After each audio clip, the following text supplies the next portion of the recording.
I was standing on the back deck of my house, in Hilton Head when the transfer went through. $9,000. I had wired it to my father's account that morning, the same way I'd wired money to him a dozen times over the past 7 years.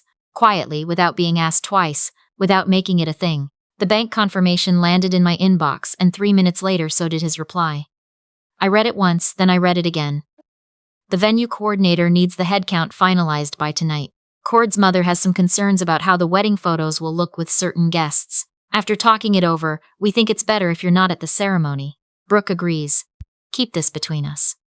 Before I tell you exactly what I did, and why my father made 47 calls in a single afternoon trying to undo it, I want you to drop a comment and tell me where you're listening from and what time it is.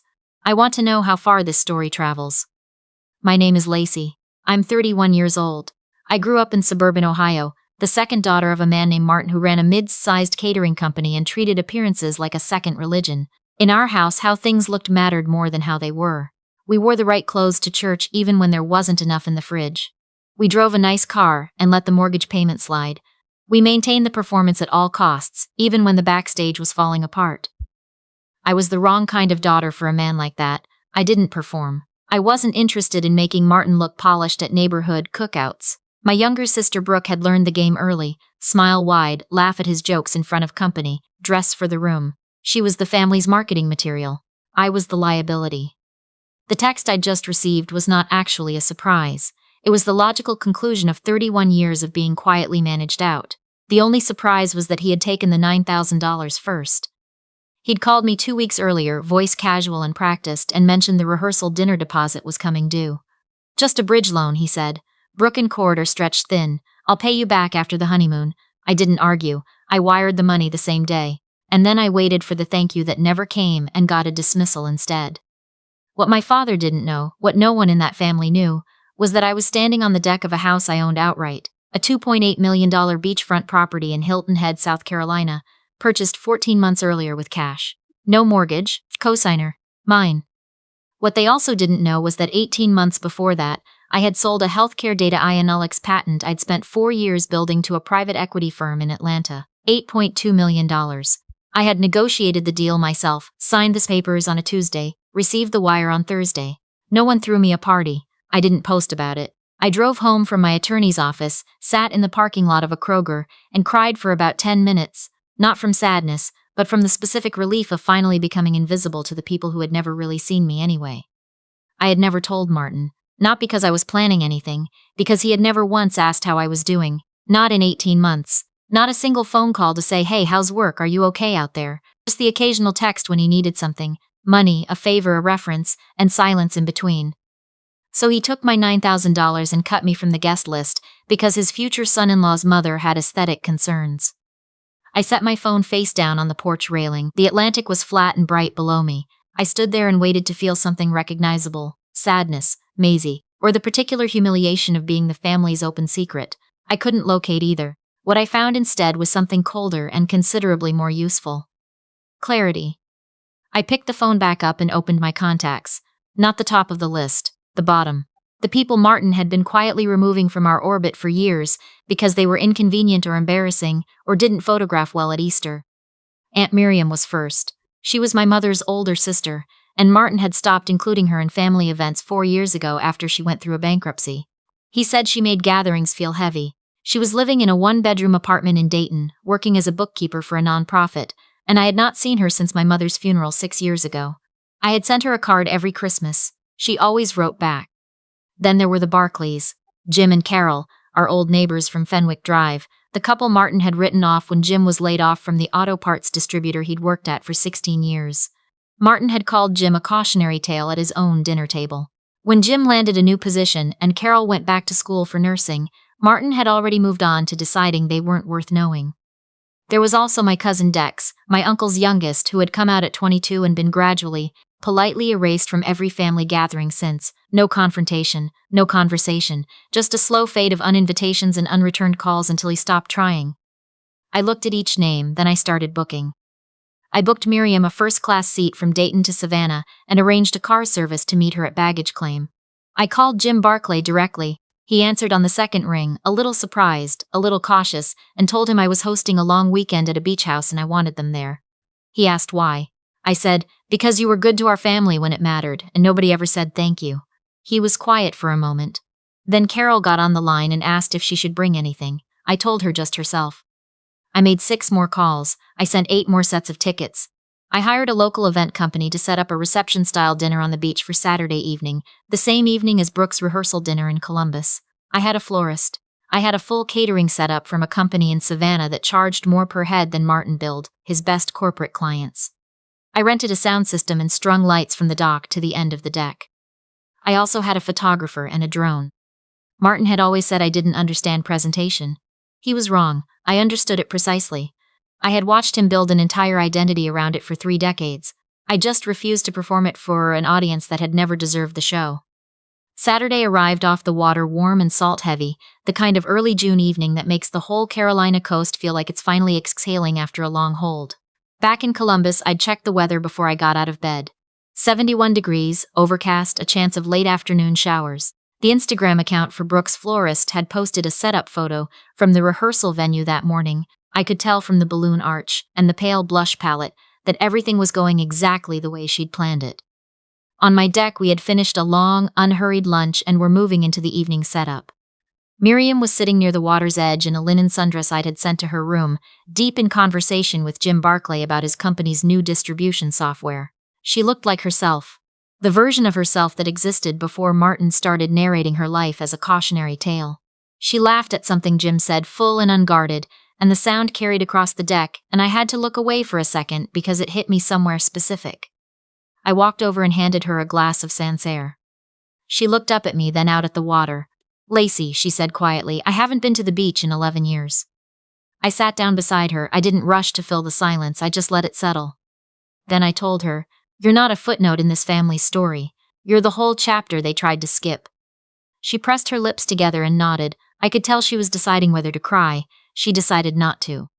The drone went up at golden hour.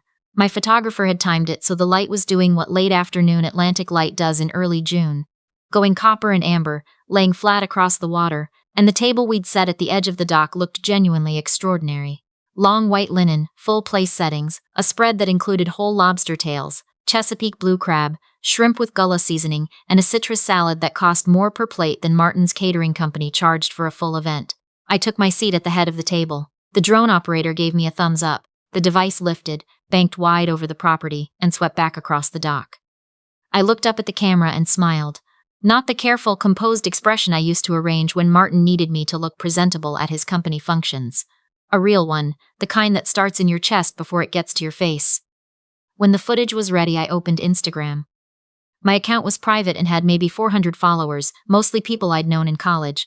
I switched it to public. I selected the aerial still, the lit table, the open water, Miriam mid-law with Carol raising her glass beside her, and I typed the caption. I chose every word the way you'd choose them if you knew they were being recorded. Spending the weekend with the people who actually showed up. To everyone who got cut from the family table because you weren't the right aesthetic, you were always welcome at mine. Hilton Head, SC. Hope the Columbus rehearsal dinner has great weather. I posted it. I put my phone face down on the table and picked up my fork. Dex looked at me from across the table. "You just did something, didn't you?" "I did," I said. "Should I be worried?" I picked up my wine glass, not even slightly. 14 minutes later, my phone began to move. It vibrated against the tablecloth in short, rapid bursts, the pattern a phone makes when calls are coming in faster than it can log them. I didn't pick it up. I watched it shimmy toward the table's edge, and Dex reached over and caught it before it fell, and we looked at each other for a moment over the plates.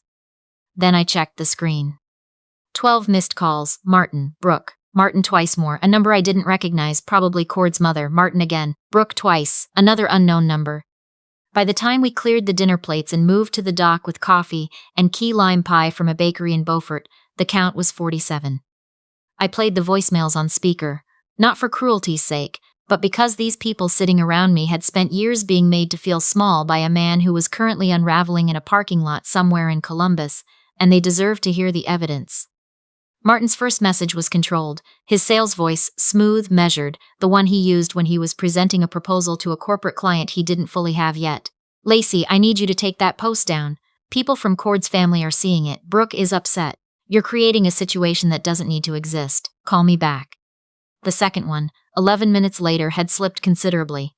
What exactly are you trying to accomplish? Do you understand what you're doing to your sister's weekend? This is the most selfish thing you have ever. Just call me back. Brooke's was 5 seconds long. You posted Aunt Miriam in a drone shot the night before my rehearsal dinner and you think that's acceptable? A pause. Then, quieter. Where did you get that house? I checked the post. It had been shared 260 times. A screenshot of my caption had appeared on a Facebook group I'd never heard of, with 400 comments. Someone had tagged Columbus's local lifestyle blog. Cord's mother had apparently tried to reassure her friends that the post was unrelated to their family, and in doing so, had brought an entirely new audience to it. They weren't calling because they missed me. They were calling because I had taken away the one thing Martin valued more than money, the narrative.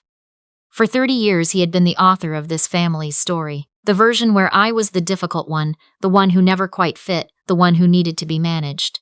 He had repeated that story so many times he'd calcified it into fact. One aerial photograph of the wrong people having a better time than the right people had put a different story into circulation, and it was moving faster than he could chase it. I put the phone on Do Not Disturb and finished my pie. At 11:15 that night, after the dinner had wound down and Miriam and the Barclays had gone to their rooms, I was sitting alone on the dock with my feet off the edge, watching the light on the water, when my security system sent an alert. Motion detected. Front gate. 10:44 p.m. I pulled up the camera feed. The system was 4K. I'd upgraded it when I bought the property, and the image was sharp and shadowless. 2 people at the wrought iron gate at the foot of my drive. One of them was pressing the call button in quick, rhythmic jabs. The other stood slightly behind, arms folded. Martin and Brooke. Columbus to Hilton Head is a 7-hour drive if you leave in the afternoon and push it through the night. They had seen the Instagram post, registered the location tag, and gotten in the car. They hadn't called to ask if I was home. They'd just driven, which told me everything I needed to understand about the nature of this visit. I put my shoes on, walked through the house, and went down the long crushed shell drive to meet them. I didn't hurry. I let them stand there for a while. I wanted them to watch me approach in the floodlights and understand that the distance between where they were standing and where I was standing was not just physical. Martin was gripping the gate bars when I came into view. His travel clothes were rumpled. His jaw was tight in the particular way it got when he was working very hard to stay in control of a room he'd already lost. "Open the gate," he said. I stopped about 10 feet back. The security lights were behind me, which meant I was backlit and they were looking into brightness. I hadn't planned that. It just worked out. "You drove 7 hours to stand at my gate on a Saturday night," I said. "Don't make this into something clever," he said. "Take the post down, then we talk." "About what?" He gestured at the house behind me. "About where this came from. You're a data analyst, Lacey. You make a salary. This doesn't add up, and before we go any further, I want to understand what you've gotten yourself into." I almost laughed. He had constructed an explanation that made him feel better, that the most likely scenario was that I had made some questionable decision he could help me untangle, because that version of me, the one who needed correcting, was the only version he had on file. "I sold a patent," I said, 18 months ago. $8.2 million. The house is paid for. And the $9,000 I wired you was not a loan. It was the last financial transaction I'm making with this family. Brooke had moved closer to the bars. "When were you going to tell us?" she said, and her voice had a quality I hadn't heard from her before. Not anger, not the aesthetic outrage from the voicemail, but something closer to actual reckoning. "Were you going to invite me to your wedding?" I said. She didn't answer. Martin reached into his jacket pocket and produced a folded piece of paper. He smoothed it against the bar as if he was presenting a contract at a closing. "I spoke with my attorney this morning. Before we got in the car." He kept his voice level, deliberate. "The catering company is a family business. You worked events through high school and college. Your exposure to operational systems, logistics, data management, that occurred on company time, on company resources. There's a cognizable argument that your intellectual property has roots in work developed under the family business umbrella. I'm not saying I want to pursue this, I'm saying the option exists."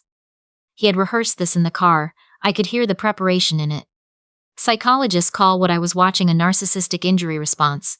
The specific, escalating aggression that emerges when a person who has built their sense of self on control realizes the control is genuinely gone. They don't retreat. They don't reflect. They reach for the nearest available lever, even one that makes no structural sense, because the alternative is accepting that the dynamic has shifted permanently. Martin hadn't driven 7 hours because he had a legal strategy. He had driven 7 hours because he was terrified, and fear in people like him always looks like a threat. I looked at the paper for a moment, then I looked at him. "When did Keystone Business Capital call you?" I asked. He went very still. "What?" "Keystone, your SBA lender. The one you've been in arrears with for 11 months. I reached into my jacket and took out a folded document of my own, a deed of loan assignment, the paperwork generated when a financial institution sells a distress note to a third party. I know your business is underwater, Martin. I've known for about 8 months. Keystone classified the loan as non-performing last fall. They wanted it cleared from their books before their Q4 close. I held the paper flat against my side. I bought the note in December. I've been holding your business debt since before Christmas." Brooke made a sound short, involuntary. Martin's hand came off the gate bar. "Right now," I continued, "you are 11 months past due on an obligation I own. I had intended to give you through year-end to restructure. I was going to let you come to me when you were ready, and we were going to work out terms quietly, and you were never going to know how long I'd been sitting on it." I looked at the paper still in his hand, the legal threat he'd composed in a car on I-77. "But you drove here tonight with an attorney's language about my patent, so I'm going to revise the timeline." I took my phone from my pocket and navigated to the document I had prepared 3 weeks earlier and not yet sent. "Your claim has no merit. A data analytics patent developed entirely on my own time, on my own equipment after I left your payroll is not a family asset. Your attorney almost certainly told you that before you got in the car, which means this was a bluff." I turned the screen toward them through the bars. "But I'm not bluffing. I have a signed loan assignment, 11 months of documented default, and a business that cannot service its current debt load. Formal notice of default." I pressed send, "effective tonight." Martin stared at the screen. He didn't move for a long moment. When he finally spoke, his voice had lost all of its practiced quality. "The business is everything. It's our income, it's Brooke's." "I know what it is," I said. "I've read every financial statement you've filed for the past 3 years. The catering operation has roughly $40,000 in outstanding receivables, over $60,000 in vendor debt, and a commercial lease payment due the 15th of next month that the current cash position cannot cover." I put the phone away. "You came here to threaten me into silence. Instead, you've accelerated the only resolution that was actually working in your favor." Brooke had drifted back toward the rental car. She was standing in the shadow past the gate lights now, and she looked very different from the person who had left a 5-second voicemail about drone shots and aesthetic concerns. She looked like someone who had just had a very specific illusion removed. Martin's hands found the bars again, but there was nothing left in the grip. "You can't do this," he said. "I'm your father." "You're the personal guarantor on a non-performing commercial note," I said, "and I'm the note holder. That's the only relationship that's relevant right now. Where are we supposed to go? What are we supposed to do?" I thought about the text. "We need the photos to look right. Please don't come." 11 words. Sent 3 minutes after he confirmed my $9,000 had arrived in his account. "Ask Cord's mother," I said. "She had strong opinions about the guest list. Maybe she has a plan." I turned around. I walked back up the drive. The lights on the dock were still on behind the house, and the sound of the ocean was steady and entirely indifferent, and I did not look back. I heard Martin call my name once, the way he used to call it when I was 12 and had done something that required his attention. Then I heard a car door, then the sound of tires on the shell drive, and then nothing. I sat on the dock for a long time after their taillights disappeared. Miriam had left the kitchen light on for me. Dex had transferred the leftover crab to a container in the fridge and written my name on the lid with a black Sharpie, which was such a specific and careful thing to do that it stopped me for a moment when I opened the refrigerator. I stood there looking at my name in marker on a container of crab in my own kitchen and felt, very precisely, what it was like to be looked after by someone who expected absolutely nothing in return. I thought about the girl who used to work Martin's catering events on Sundays when she was in high school. The one who ran the numbers in her head while she restacked the serving trays, who noticed the margins were too thin and the vendor contracts were structured wrong, and tried twice to say so before she understood that being correct was not the same as being heard. That girl had paid attention to a business that would never acknowledge her attention. She had absorbed its operational logic and taken it somewhere else and built something entirely her own, and then she had come back. Not for revenge exactly, but because when the note came up for sale, it was the most efficient available answer to a question she'd been sitting with for years. She had bought it and waited. She had wired $9,000 and waited. She had received 11 words and stopped waiting. In the morning I would call my attorney and begin the formal process. It would not be fast and it would not be clean. But the outcome was already documented. I had read every page 3 times. I wasn't operating on emotion. I was operating on an 11-month paper trail and a signed assignment of debt that would hold up in any court in South Carolina. I opened the family group chat, the one where Martin posted forwarded news articles and Brooke sent photos of wedding venue options, and I had spent years offering the appropriate responses at appropriate intervals. I held the button until the option appeared. I pressed leave. Then I blocked the thread. I didn't announce it. I didn't send a final message. I just pressed the button and it was gone. The ocean was doing what it does at midnight in June, that long, repeating exhale that sounds less like movement and more like patience. I listened to it for a while. I thought about how much energy I had spent over the course of my life trying to be legible to people who had already decided who I was. The specific exhaustion of trying to fit inside a story someone else is authoring about you. Martin wanted photographs that looked right. He got them. They just didn't have him in them. I got up, walked inside, turned off the porch light, and went to bed. For the first time in longer than I could accurately remember, I lay down without waiting for something to fall. I was the one who had let it fall, deliberately on my own terms from inside a house with my name on the deed. I had not lost a family that night. I had finished auditing one and finally cleanly closed the books.